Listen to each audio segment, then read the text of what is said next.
vocês estão, galerinha aí? Tudo bem com vocês? Vamos lá para a nossa aulinha hoje de ciência, 21 de abril, né, galera? Então, nós vamos hoje abordar o quê, né? Abordar não, nós vamos fazer uma revisão aí para que vocês possam ir fazendo a nossa atividade avaliativa aí de ciência. Pois é, né, gente? Próxima semana já é a nossa atividade. E no dia 14 de abril, eu deixei para vocês no grupinho do WhatsApp uma folha, né, uma atividade, tá? Uma revisãozinha de ciência com 6 questões para que vocês possam estarem aí estudando, né, revisando os conteúdos que já foram dados para vocês desde o iniciozinho do ano, tá bom? O que eu vou fazer hoje? Hoje eu vou focar, tá, gente? Uma revisãozinha, tá? Que tá referente a esse exercício. Eu vou fazer um resumozinho rápido e iremos fazer aí a nossa correção. Então, vocês vão pegar aí, por favor, lápis, caderno, livro, não sei se vocês imprimiram ou se vocês copiaram esta atividade. E quem não copiou ainda vai ter uma outra oportunidade, que eu aumentei aqui, né? Fiz em bem maior a atividade, já aí com a resposta, para que vocês também possam estar pausando o vídeo e copiando. Então, galerinha, deixa a preguiça de lado, tá? E vamos fazer nossas atividades, até porque vocês já é o 8º ano e já são 21 de abril, tá? Então, vamos fazer todas as observações aí referente ao nosso conteúdo, tá bom? Então, vamos lá fazer uma revisãozinha. Bom, eu falei com vocês logo no iniciozinho, tá? Que a gente começou, sobre a fisiologia, né? Um organismo, um ser humano, né? Para que nós possamos conhecer o ser, né? Um indivíduo, nós devemos saber as características. Então, eu sei diferenciar, né, a fisiologia, a estrutura de um ser vivo, né? E essa estrutura, a gente estudou aí os níveis de organização dos seres vivos. Estão lembrados aí? Níveis de organização dos seres vivos. Pois é, né? Só que como nós abordamos aí, nós pegamos, lembra lá? Átomos, tá? Células, orgânulos, né? Tecido, órgão, sistema. Então, nós pegamos todas essas definições. Além dessas definições, nós abordamos também os tipos de células. Então, eu vou fazer uma mini revisão desses conteúdos, não se preocupem. Próxima semana vai ter mais uma revisãozinha, mas a revisão já vai ser mínima, porque vocês já vão estar fazendo aí a nossa atividade na próxima semana. Então, galerinha, quem aí esqueceu, quem não assistiu a videoaula na semana, logo no iniciozinho, tá? Vai lá do ladozinho, coloca esse resumo, isso aí é importante para vocês, tá bom? Então, né, gente, quando a gente pega assim, para e pensa, né, os níveis de organização dos seres vivos, né, o que a gente vai, né, estudar a estrutura dos seres vivos, né, aquele nível de hierarquia, né, a composição que esse indivíduo vai ser formado, né. Por exemplo, vocês aí nessa formação, a gente passou, lembra que eu falei em sala de aula? Por números de cromossomos, né, o ser humano, né, ele é formado por 46 cromossomos, 23 feminino e 23 masculino, né? E passamos por toda essa etapa de evolução, né? Então, ele tem uma hierarquia no nível de organização dos seres vivos, né? Nós partimos das células até pegarmos os organismos, ok? Então, vamos fazer aí um resumozinho rápido para que vocês não tenham essa dificuldade. Então, nós abordamos, né, galerinha, ó, célula, né? Lembra que nós trabalhamos sobre ela? É a unidade fundamental estrutural dos seres vivos, certo? Os tecidos, logo em seguida vem os tecidos, conjuntos de células, quem é que lembra aí, ó? Que desempenham uma função específica, tá? Então, não esqueçam disso. Das células formamos quem? Os órgãos, tá? Os órgãos são formação composta pelo conjunto de 2 ou mais tecidos. Olha só que legal, tá, gente? 2 ou mais tecidos. Não esqueça dessa função, ok? Já que o sistema, né, gente, nós entramos aqui, né? Que é o conjunto de órgãos que interagem e desempenham uma determinada função. Aí a gente viu o sistema cardiovascular, sistema locomotor, sistema digestório, urinário, endócrino, né? E pegando do sistema, formamos quem? Um organismo, né? Ele forma indivíduo de um ser vivo, né? Esse organismo é a forma individual de um ser vivo, ou seja, né? O ser humano aí é um organismo, certo? Nesse gráfico aqui, eu vou colocando para vocês, tá? Ele é mais completo, que eu falei que nós iríamos abordar lá no 9º ano, tá? Mas vamos retificar rapidinho. Do organismo, tá? A gente parte para as populações. Então, população aí, gente, não esqueça que é um conjunto de organismos da mesma espécie que vive em uma determinada região, tá, gente? Conjunto da mesma espécie, não esqueçam disso, ó, população. Conjunto de organismos da mesma espécie que vive em uma determinada região. Da população vai formar uma comunidade. Comunidades já estão dizendo que é um conjunto de várias populações, né? Vários animais interagindo, tá? Várias populações, que vocês estão vendo aqui, ó, várias populações que vivem em uma determinada área ou período. Aí pode ser a população de girafa, leões, que pode estar vivendo na mesma região, tá? Mas e eles vão formar, na verdade, uma comunidade, certo? Da comunidade, eu formei o ecossistema, né? O ecossistema já é o conjunto de todos os seres vivos encontrados em uma região. Eles podem ser chamados fatores bióticos e fatores abióticos. Os fatores bióticos, vida, né? Aqueles que possuem vida, não esqueçam disso, tá? Bio significa vida. Então, entra aí, tá? Todos os organismos, micro-organismos, né? Todos os animais e os vegetais também, ele entra aí como fatores bióticos. Os abióticos já são água, ar, solo, tá? Que a gente falou também muito sobre isso. E aí, formando o ecossistema, a gente vai formar quem? A biosfera, né? Quando nós nos referimos à biosfera, conjunto de todos os ecossistemas encontrados no nosso planeta. Tudo que tem vida, tá? Nós falamos que bio não significa vida, tá? Conjunto de todos os seres vivos existentes no nosso planeta.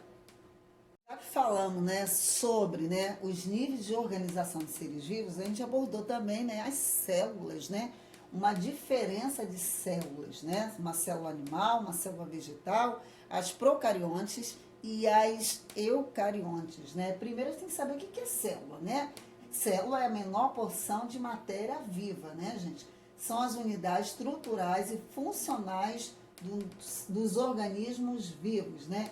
Então, todos os organismos possuem células, exceto, lembra que a professora falou? Os vírus são considerados seres acelulares. Não esqueçam disso, tá, amores? Aí a gente tem aqui, por exemplo, uma célula vegetal, né? As bactérias, né? Uma célula eucariontes, né? Tanto a vegetal como a célula animal também, são conhecidos como organismos celulares, ok? Então, até aí tudo bem, né, galera? Então, não esqueça, tá? A diferença de uma célula procariontes e uma célula eucariontes. Lembra que a professora falou, tá? Da estrutura celular, tá? Uma organização desse ser? Então, a gente tem a parte do núcleo, né? Vocês lembram aqui do núcleo? Os seres eucariontes, a gente tem um envoltório, né? Essa linhazinha aqui que envolve todo o núcleo, ok? Ou membrana nuclear ou carioteca.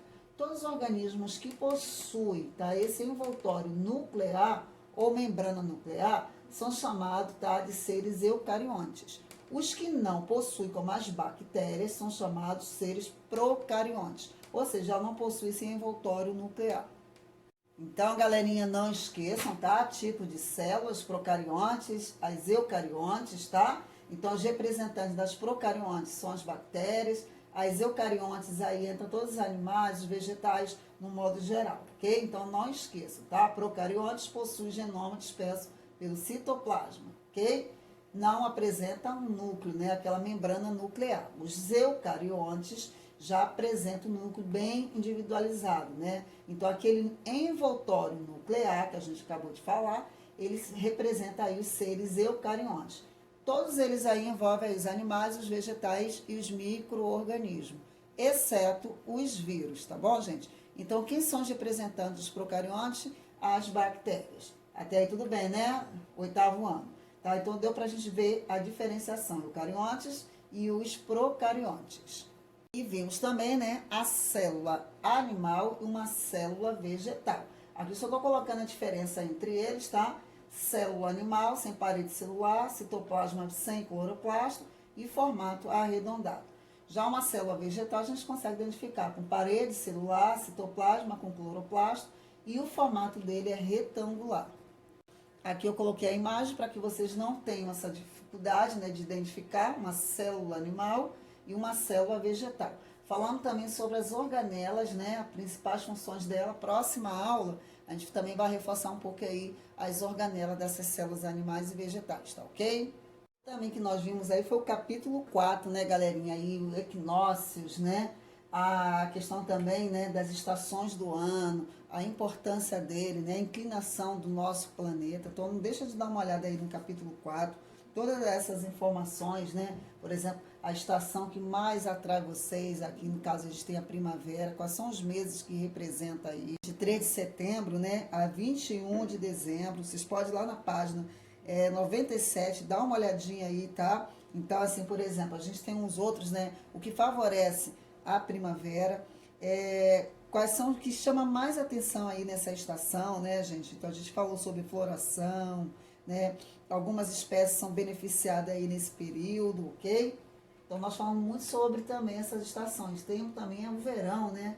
Que é a estação mais quente do ano. Ele acontece aí, se vocês pegarem o livro também, vocês vão ver aí, tá? 21 de dezembro a 21 de março, no hemisfério sul e no hemisfério norte, já 21 de junho a 20 de setembro. Aí é o outono, né, gente? A estação que vocês também adoram, né? Nós estamos no outono, né? Ele começa no dia 21 de março a 21 de junho no hemisfério sul, tá? Como nós estamos localizados no hemisfério sul, estamos aí no outono, né? E no hemisfério norte já acontece no dia 21 de setembro a 20 de dezembro. Tem gente que prefere mais essa estação aí, que é o frio, né? O inverno, né? Já o inverno começa dia 21 de junho, vai até 23 de setembro no hemisfério sul, ok, gente? E já no hemisfério norte, já começa dia 21 de dezembro até 20 de março. Falamos também da Lua, né, gente? Que é o nosso satélite natural, eles estão observando, né? Consiste em um corpo rochoso com 3.476 quilômetros de diâmetro, quase um terço do tamanho da Terra, né? Que fica numa distância média aí de 384.400 quilômetros do nosso planeta. Outra coisa, a Lua não possui atmosfera para proteger o ser humano ou outro ser vivo, tá, da exposição direta das radiações solares, como a radiação ultravioleta.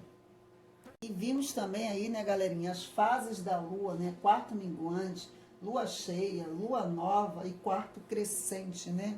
A Lua nova, como vocês estão vendo aqui o desenho, né, a face iluminada não pode ser vista da Terra.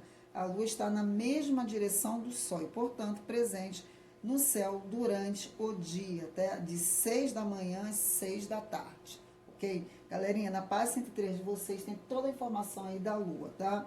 A Lua cheia, como vocês estão vendo já desse lado aqui, ó, ela ocorre quando a face iluminada da Lua está voltada para a Terra, tá? E, portanto, presente no céu durante a noite, em forma de disco prateado. Então, você vai perceber a coloração dela é totalmente diferente, né? Aí ela já acontece de 6 da noite às 6 da manhã. Já temos aqui o quarto crescente, né? Que é essa que estão vendo, ocorre quando a metade do disco, vocês estão vendo aqui, ó, metade do disco iluminado pode ser visto da Terra, de meio-dia até a meia-noite. E temos também o quarto minguante, né? Que ocorre quando a metade do disco iluminado pode ser visto, ó, da Terra, de meia-noite até meio-dia. Bom, Oitavo, agora vamos fazer a nossa correção, tá? Por isso que eu fiz questão de abordar com vocês aí logo no iniciozinho, tá? Os níveis de organização dos seres vivos. Aí nós vimos aqui que em ecologia os seres vivos se organizam num ambiente seguintes níveis: organismo, população, comunidade, ecossistema e biosfera. Logo no iniciozinho a gente colocou os níveis de organização completo, tá? Então vamos lá. Vocês vão relacionar cada nível com suas respectivas funções. Vamos lá. Célula, tá? Qual que vai encaixar com a célula? Unidade fundamental que forma a maioria dos seres vivos. Então, quem colocou aí, claro, vocês já estão vendo o gabarito, que é a letra C, né? Mas vamos entender. Bom, vamos lá para o tecido. Tecido seria o quê, gente? Tecido seria o agrupamento de células especializadas em determinada função, tá? Concorda comigo? Então, beleza. Vamos agora aí para o organismo. O organismo seria o quê? Conjunto de sistemas, tá? Então, seria 3E. Agora, vamos para os órgãos. O que vocês fizeram aí nos órgãos, tá? Órgão seria o quê? Formado por vários tecidos que juntos realizam determinada função, ok? E sobrou aí o sistema, né? Então, o sistema aí sobrou a letra D, né? Formado por vários órgãos que trabalham harmoniosamente, desempenhando uma função do organismo. Então, quem marcou aí a letra C está certíssimo. Vamos agora para a questão número 2 de vocês, tá? 2. O que caracteriza uma célula procarionte? Então, são o quê? As células que não possuem aquele material genético delimitado por um envoltório nuclear, ou seja, né, não possui carioteca. Isso quer dizer que seu material genético está disperso no citoplasma. Então, são representantes. Caso vocês queiram colocar isso, são as bactérias. Então, vai lá e coloque. Bom, gente, a número 3, aí vocês acabaram também de ver as fases da Lua, né? Existe uma sequência das fases da Lua. Iniciando pela Lua Nova, nós vamos indicar a sequência correta. Então, Lua Nova, quarto crescente, cheia e quarto minguante. Acabamos de ver aí na nossa explicação, tá? Agora vamos para a questão número 4. Qual é a diferença nos posicionamentos do Sol, da Lua e da Terra entre o eclipse lunar e solar? Qual é o posicionamento? Bom, no eclipse lunar, a Terra está entre o Sol e a Lua. Já no eclipse solar, a Lua está entre o Sol e a Terra. Galerinha do 8º ano, muito fácil, né, galera? E vamos fechar aí com a questão número 5 e a questão número 6. O que é equinócio? E aí, vocês também têm no livro de vocês, tá, gente? Quem, caso tiver dúvida, na 96 vocês vão ter aí. Então, quem foi lá fez o resumo, tá legal. Agora eu fiz aqui para vocês o seguinte, tá? Equinócio é um fenômeno astronômico que marca o início da primavera e do outono. Esse evento ocorre 2 vezes por ano, na primavera e no outono. Durante 2 dias do ano, as noites e os dias terão quase a mesma duração de 12 horas, ok? O evento ocorre em consequência da inclinação do eixo da Terra, que vai resultar na incidência da luz solar diretamente sobre a faixa intertropical durante alguns períodos do ano. Ok, gente? E vamos lá para a questão número 6. De tempos em tempos, o Sol é encoberto por uma sombra, fenômeno denominado eclipse solar, tá? Explica. Vocês acabaram de ver aí, né? O eclipse solar ocorre quando a Lua fica entre o planeta Terra e o Sol, projetando a sua sombra sobre a Terra. Bom, 8º, só foi mais uma mini revisãozinha para que vocês possam estarem fazendo, tá? A nossa atividade avaliativa. Não deixa de fazer, tá, gente? O exercíciozinho, dá uma lida também no livro, tá? Dá uma olhada também no gabarito aí do livro de vocês, tenham deixado no grupo de WhatsApp, tá? E, galerinha, quem tá remoto, não deixe de mandar as atividades pelo nosso e-mail, tá? Que a gente está anotando. Vou deixar para vocês aqui um beijo, um abraço. Próxima semana a nossa atividade avaliativa, tá? Aí tem uma mini revisão com todos os conteúdos que estão na avaliação de vocês, tá? Então, um beijo, um abraço, com Deus, uma ótima semana.